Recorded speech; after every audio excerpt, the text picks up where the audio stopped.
நமஸ்காரம். நாம் எதை செய்தால் பகவான் திருப்திப்படுவார், அதைவிட நான் செய்ததனால் அவர் மகிழ்ச்சி அடைந்து விட்டாரா என்று எப்படி தெரிந்து கொள்ள? கேள்வியில் 2 பகுதிகள்.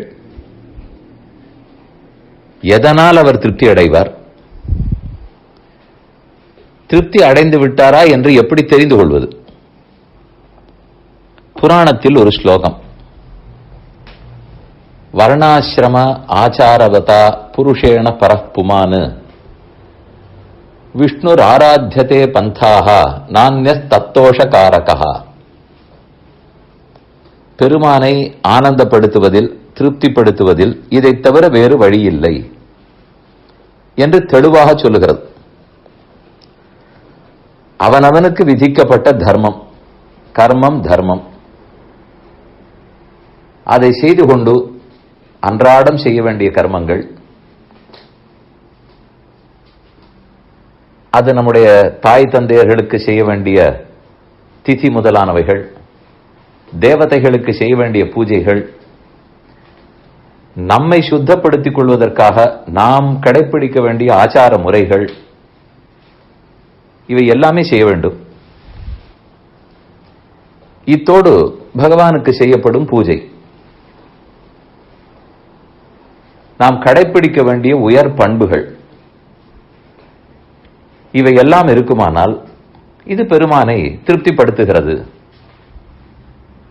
நான் பிரம்மச்சாரி என்றால் அதற்கு தகுந்து நடக்க வேண்டும், கிரகஸ்தன் என்றால் அதுக்கு தகுந்து இருக்க வேண்டும், அந்தணன் என்றால் அதற்கு தகுந்து வாசிக்க வேண்டும். இப்படி ஒவ்வொருத்தருக்கும் இதுதான் பதில். இப்படி செய்தால் பெருமான் திருப்தி அடைகிறார். கீதையில் ஆறார் எப்படி இருக்க வேண்டும்னு கூட சொல்லுகிறார். சத்துவகுணத்தோடு இருக்க வேண்டும், ரஜோகுண தமோகுணத்தை தவிர்க்க வேண்டும், ஆகாரம் சாத்விகமாக இருக்க வேண்டும். இது எல்லா பட்டியலும் அதில் சேர்ந்தவை. சரி, இப்போது பதில் வந்துவிட்டது. கேள்விக்கு நேரே பதில். விஷ்ணுர் ஆராத்தியதே பந்தாக நான்யஸ் தத்தோஷகாரகா. இதை தவிர அவருக்கு மகிழ்ச்சி ஏற்படுத்துவது வேறில்லை. இன்னும் எத்தனை ரூபத்தில் இந்த கேள்வியை காட்டாலும் இந்த ஸ்லோகம் தான் நேர் பதில். ஆனால் இந்த பதிலை சொல்லி முடிப்பதற்குள் இன்றைய காலகட்டத்தில் இதையெல்லாம் எப்படி கடைபிடிப்பது, அது முடியாதே என்று கேள்வி மீண்டும் வரும். அதற்கு நம்முடைய ஆச்சாரியர்கள் எல்லாம் யோசித்து இது எத்தனை தூரம் குறைந்தபட்சம் செய்ய வேண்டும் என்று எழுதி வைத்திருக்கிறார்கள். அதை செய்துதான் ஆக வேண்டும். அதுவும் முடியாதே என்றால் இதற்கு எப்படி பதில் சொல்லலாம்? பரீட்சையில் 35 வாங்கினால் பாஸ், 90 வாங்கினால் டிஸ்டிங்ஷன், 70 வாங்கினால் ஃபர்ஸ்ட் கிளாஸ். 90 வாங்க வேண்டும் சொல்லலாம். இல்லைனால் முடியாது, 70 வாங்கு. முடியாது, 50 வாங்கலாம். முடியாது, 35வது வாங்க வேண்டும். முடியாதே, ஆனால் எப்படி தேறுவதுன்னு கேட்டால் தெரியவில்லை. இதை போல் கேள்விகள் நாம் பரீட்சையில் கேட்பதில்லை. நாம் படிக்கும் பள்ளிக்கூடத்தில் 35 வாங்கவில்லை, ஆனால் எப்படி தேறுவதுன்னு நாம் கேட்கவில்லை. இருக்கட்டும், அங்கே கேட்காவிட்டாலும் கடவுளிடத்தில் கேட்கிறேன். ஏன்னா ஸ்கூலும் காலேஜும் வேலை பார்க்கிற இடமும் பகவானும் ஒன்றா? அவர் தாராளமாக நினைத்தால் 10 மார்க்கு கூட பாஸ் போடலாமே. இந்த நம்பிக்கையோடு கேட்கும் பட்சத்தில் பாராட்ட வேண்டியது. இந்த நம்பிக்கை ஒருத்தருக்கு வந்து விட்டதானால் அவருடைய கருணையாலே அவர் செய்யலாமே என்ற உறுதி வந்து விடுமானால் தானே அவர் அருளுவார். என்னெல்லாம் அவரை திருப்திப்படுத்த செய்ய வேண்டும் சொன்னேனோ அது அத்தனையும் பண்ணக்கூடிய சக்தியே கிடைத்துவிடும். நாம் அது இல்லாவிட்டாலும் தேர்வது எப்படி என்று கேட்டீர்கள். அதை கொடுத்தே தேர்ச்சி விடுவார். அதுதான் அவரிடத்தில் இருக்கிற வேறுபாடு. பள்ளி தலைமை ஆசிரியரோ கல்லூரிக்காரரோ எனக்கு 35 போட்டு தேர்ச்ச முடியாது. ஏதோ 2-3 வேணும்னாலும் போடலாம், கிரேஸ் மார்க்ஸ். நான் 10 வாங்கியிருந்தால் அவர் 35 போடவே முடியாது. ஆனால் அதுவும் பகவானால் முடியும். ஆகவே என்னை இத்தனை செய்யக்கூடிய சக்தியும் கொடுத்தே தேர்ச்சி விடுவார். செய்யாமல் தேர வேண்டும் என்பதை வைத்துக் கொள்ள வேண்டாம். அவரே என்னை செய்வித்து தேர்ச்சி விடுவார் என்று புரிந்து கொள்வோம். இது 1. 2, அவர் மகிழ்ச்சி அடைந்து விட்டார் என்று எப்படி தெரிந்து கொள்ள?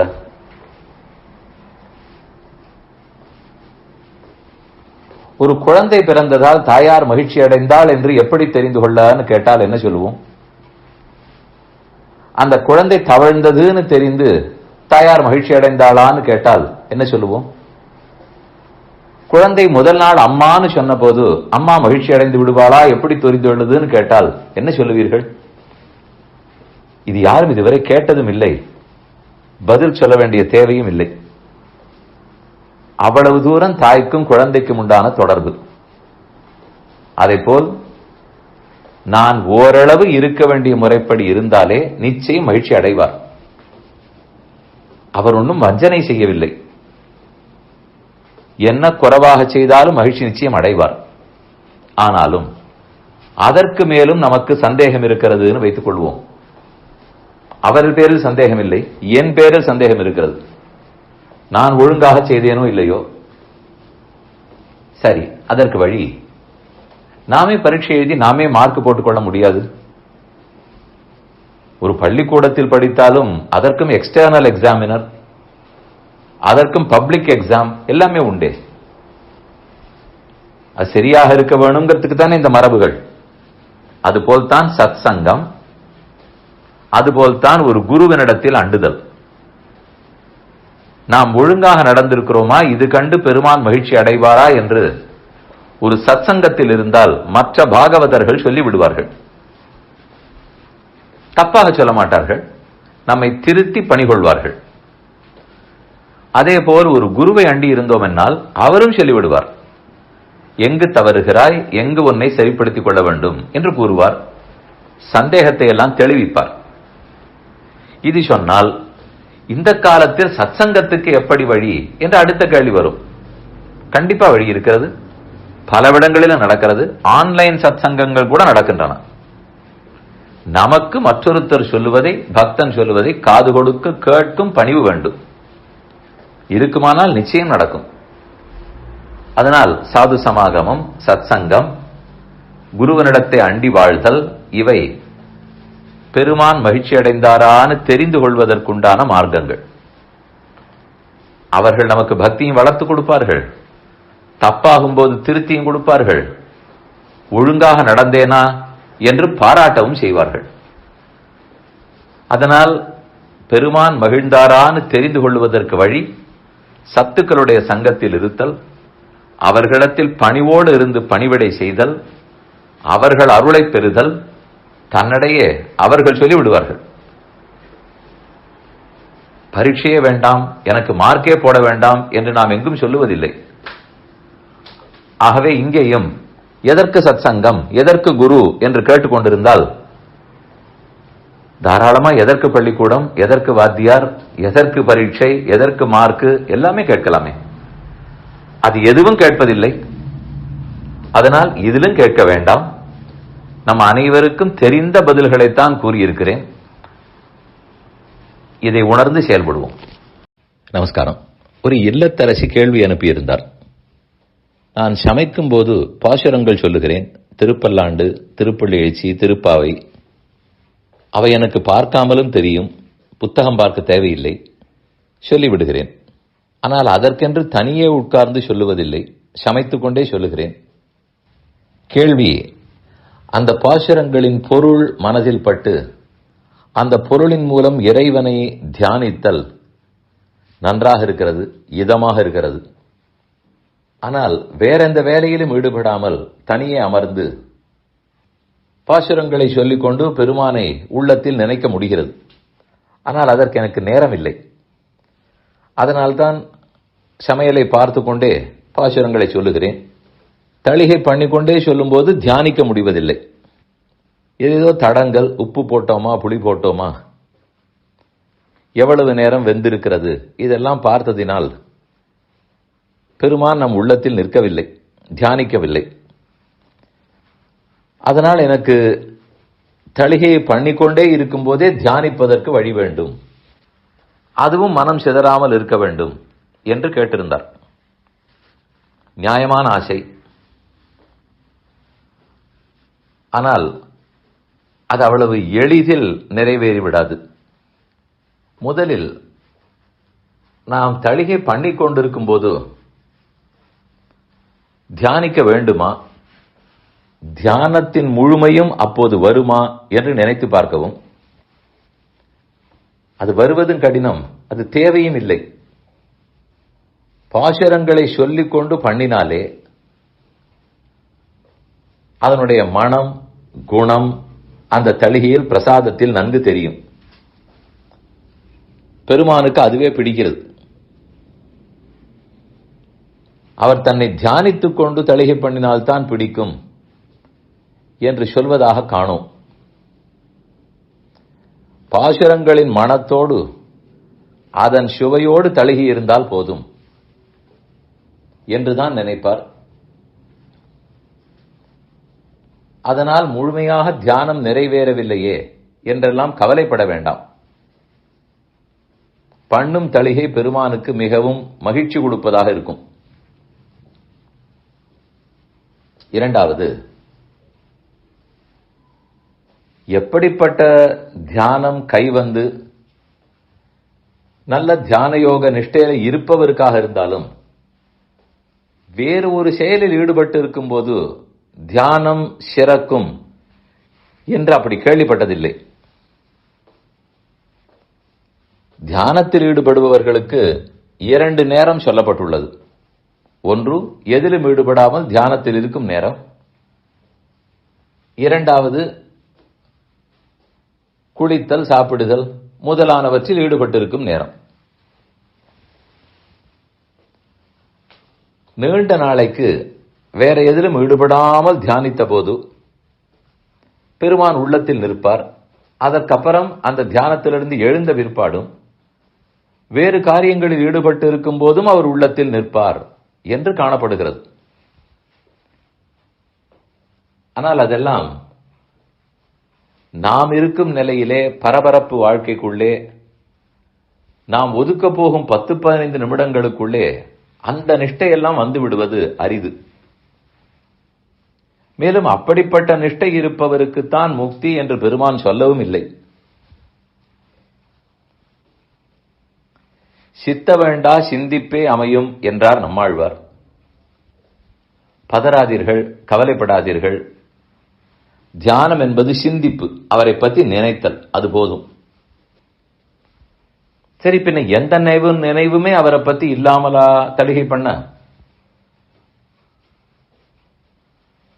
தியானித்தல்ங்கிறது அரிதுன்னு சொன்னேனே ஒழிய நினைத்தல் அரிதுன்னு சொல்லவில்லை.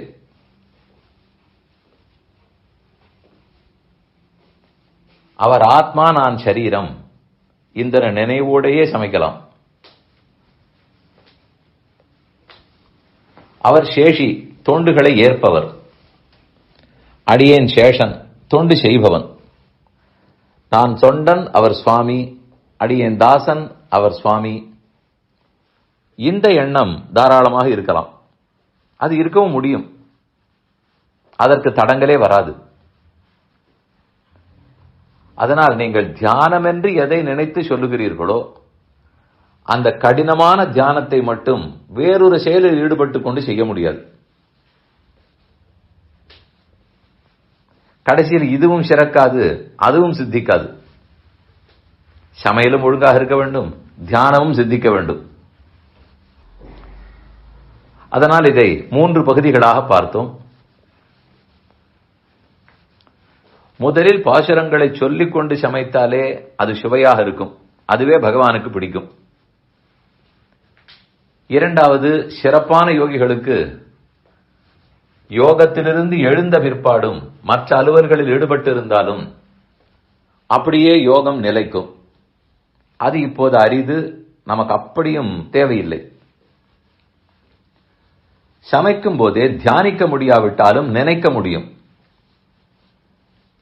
பெருமானுக்கு நமக்கு உண்டான உறவு, நாம் அவருக்கு தொண்டன், அந்த தொண்டின் ஒரு பகுதியாக செய்து கொண்டிருக்கிறோம். இன்னும் மேன்மேலும் அடியனிடத்தில் அவர் தொண்டுகளை ஏற்க வேண்டும். இந்த எண்ணம் தாராளமாக இருக்கலாம்.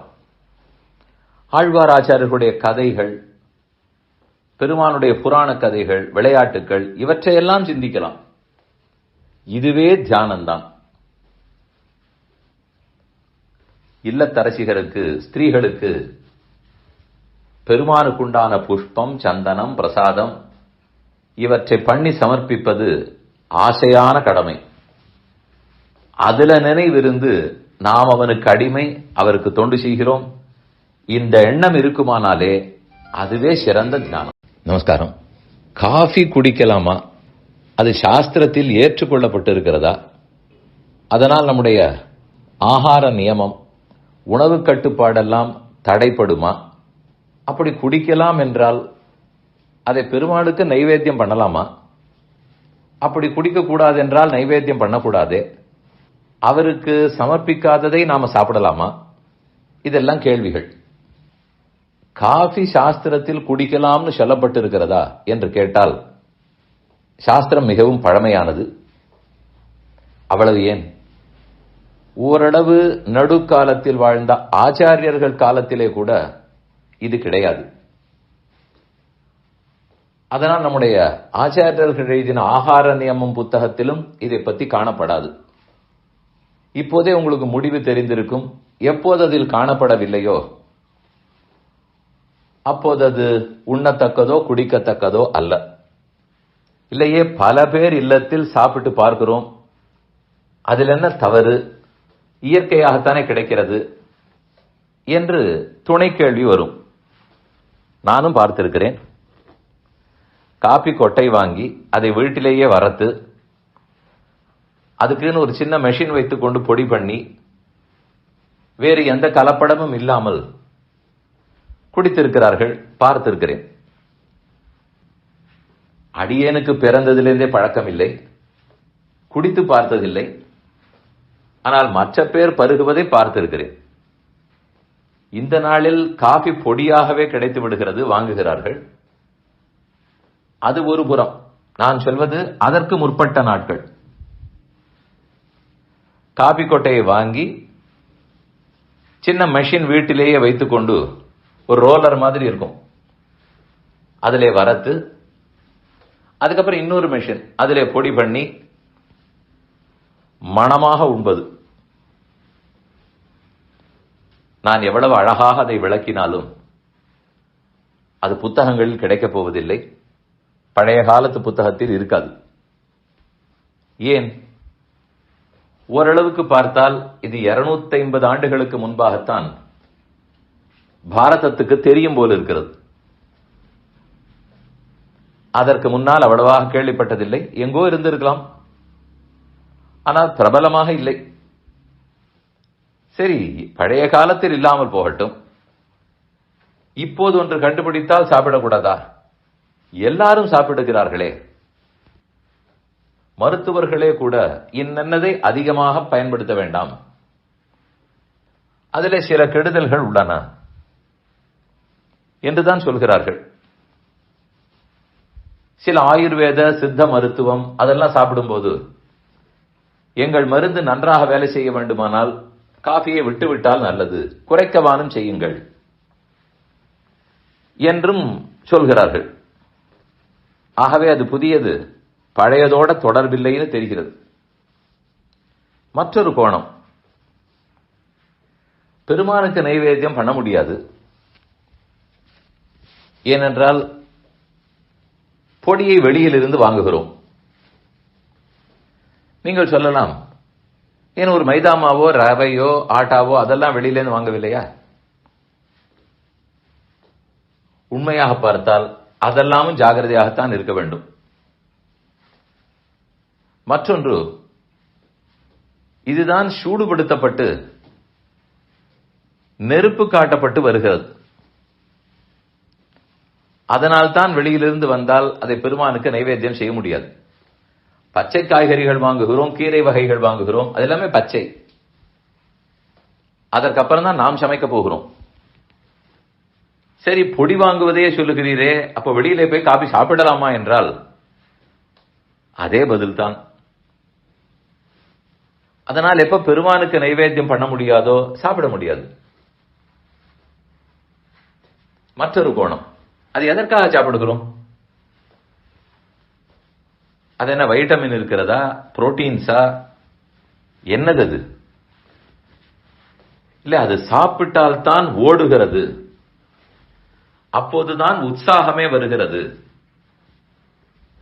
இல்லை என்றால் அப்படியே சோர்வாக இருக்கிறது. இதுதான் பல பேரும் சொல்வதாக இருக்கும். அடியனுக்கு தெரிந்த வகையில் இது ஒரு எண்ணம், பெர்செப்ஷன். ஓரளவுக்கு தூண்டிவிடுங்கிறது உண்மைதான். ஆனால் அந்த நேரம் வருமானால் சாப்பிட்டு விட வேண்டும், இல்லை என்றால் ஏதோ பண்ணுகிறது. இதெல்லாம் அநேகமா எண்ணங்கள். ஒன்று நினைவில் கொள்வோம், இன்ன ஆகாரத்தினாலே தூண்டப்பட்டுதான் என் புத்தி வேலை செய்ய வேண்டும் என்பது இருக்க முடியாது. ஆகாரம் வேண்டும் புத்தி வேலை செய்ய, அதை ஒத்துக்கொள்கிறேன். யாருக்காக இருந்தாலும் குளுக்கோஸ் வேணும், இருந்தால் தான் செய்ய முடியும். ஆனால் அது காபி போன்ற பண்டங்களில் தான் கிடைக்கும் என்பதில்லையே. எந்த உணவிலும் கிடைக்கும், நம்ம நார்மல் ஃபுட்டிலே கிடைக்கும். அதனால் ஒரு ஊக்குவிக்கக்கூடிய ஒரு பானம், அது ஊக்கம் கொடுத்துத்தான் நான் செயலாற்ற வேண்டும் என்பதை வைத்துக் கொள்ளலாமா? பாருங்கள், நான் சொல்வது ரொம்ப நாள் பழகியவர்கள் யாரோ அவர்களுக்கு ஏற்புடையதாக இருக்காது. நானும் அவர்கள் மனத்தை கட்டம் கொடுப்பதாக இல்லை. யாருக்கு இன்னும் பழக்கம் இல்லையோ அவர்கள் செய்யலாமே. இந்த கேள்வியே இனி பழகப் போபவர் கேட்டார்னு வைத்துக் கொள்கிறேன்.